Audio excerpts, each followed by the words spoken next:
उत्तर प्रदेश समेत 5 राज्यों के एग्जिट पोल सामने आ गए हैं। देश के सबसे बड़े सूबे में लगातार दूसरी बार प्रचंड जीत के साथ कमल खिलने का अनुमान जताया जा रहा है। इंडिया टुडे एक्सिस माई इंडिया के सर्वे में बीजेपी को 288 से 326 सीटें मिलती दिख रही हैं। वहीं सपा 71 से 101 पर सिमटती नजर आ रही है। लेकिन एग्जिट पोल की सबसे चौंकाने वाली बात यह है कि इस बार बसपा का कोर वोटर भी पार्टी से छिटकता नजर आ रहा है। वहीं यूपी में लड़की हूं लड़ सकती हूं का नारा देने वाली प्रियंका गांधी भी कांग्रेस की डूबती नाव को बचाने में सफल होती नहीं दिख रही है।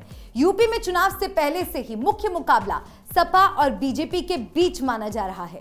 हालांकि यह भी कहा जा रहा था कि इस बार प्रियंका गांधी के नेतृत्व में कांग्रेस कुछ कमाल दिखा सकती है, जबकि बसपा अपने कोर वोटरों के जरिए कई सीटों पर सपा और बीजेपी का खेल बिगाड़ सकती है। लेकिन एग्जिट पोल में ये सब आंकड़े धरे नजर आ रहे हैं। बीजेपी की पूर्ण बहुमत की सरकार बनती दिख रही है। दरअसल यूपी चुनाव में जिस तरह से मायावती ने चुनाव प्रचार से दूरी बनाई थी, उसका असर एग्जिट पोल में दिख रहा है। साल 2017 में बीएसपी को 19 और 2012 में 80 सीट मिली थी, लेकिन अब की बार एग्जिट पोल में 3 से 9 सीट मिलती दिख रही है। यानी ये पिछले 10 साल के चुनावों में सबसे कम हो सकती है। यानी अब की बार मायावती की पार्टी बसपा का सबसे खराब प्रदर्शन करने जा रही है। वहीं कांग्रेस के साथ भी ऐसा ही होता दिख रहा है। कांग्रेस 2017 में 7 सीटें जीती थी, पर इस बार 1 से 3 सीटें मिल रही हैं। साल 2017 के विधानसभा चुनाव नतीजों की बात करें तो बीजेपी को 40%, सपा को 22%, बसपा को 22.4% और कांग्रेस को 6.3% वोट मिला था। वहीं इंडिया टुडे एक्सिस माई इंडिया के सर्वे में एग्जिट पोल में देखें तो इस बार बीजेपी को 46%, सपा को 36%, बसपा को 12% और कांग्रेस को 3% वोट मिलने का अनुमान जताया जा रहा है। वहीं जातीय आधार पर देखें तो बसपा का अपना कोर वोट बैंक दलित भी छिटका है, जिसमें खासकर जाटव समुदाय भी दूर होता नजर आ रहा है। एग्जिट पोल के मुताबिक बसपा को 62% जाटव और 15% गैर जाटव दलित का वोट मिल रहा है। इस तरह से बसपा के 38% जाटव और 85% गैर जाटव दलित मतदाता छिटकने का अनुमान है।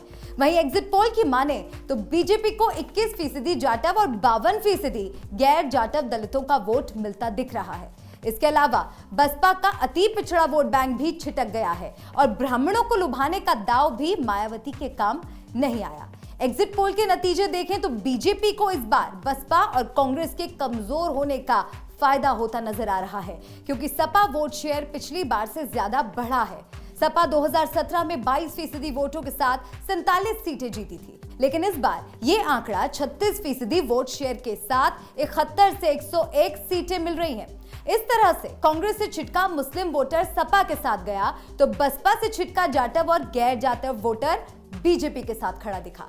इस तरह बसपा और कांग्रेस के कमजोर होने से बीजेपी को सियासी संजीवनी मिली। एग्जिट पोल के मुताबिक कांग्रेस को महज 2.5% मुस्लिम समुदाय का वोट मिलता दिख रहा है। इसके अलावा कांग्रेस का कोर वोट बैंक माने जाने वाले ब्राह्मणों का 4% वोट ही मिलता दिख रहा, तो ठाकुरों का 3%, दलित 4% और 1.5% जाटव वोट ही मिल रहा है।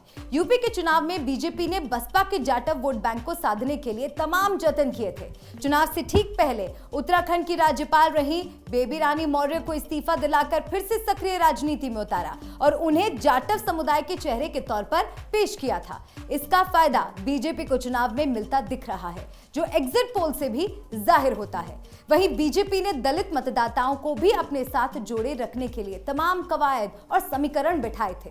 बीजेपी और सपा के बीच सीधा मुकाबला होने और बसपा के चुनावी मैदान से बाहर होने के चलते दलितों ने अखिलेश की तुलना में योगी को पसंद किया। बसपा प्रमुख मायावती ने भी चुनाव के बीच जिस तरह से सपा पर आक्रामक रुख अपनाए रखा और अखिलेश यादव को दलित विरोधी करार दे रही थी, उसका भी असर पड़ा है। वहीं सपा और बीजेपी के बीच कांटे की टक्कर में मुस्लिम समुदाय ने कांग्रेस के बजाय सपा के साथ एक मुश्त जाने का फैसला किया। इस तरह से बसपा और कांग्रेस की कमजोरी ही बीजेपी की सियासी ताकत बनी।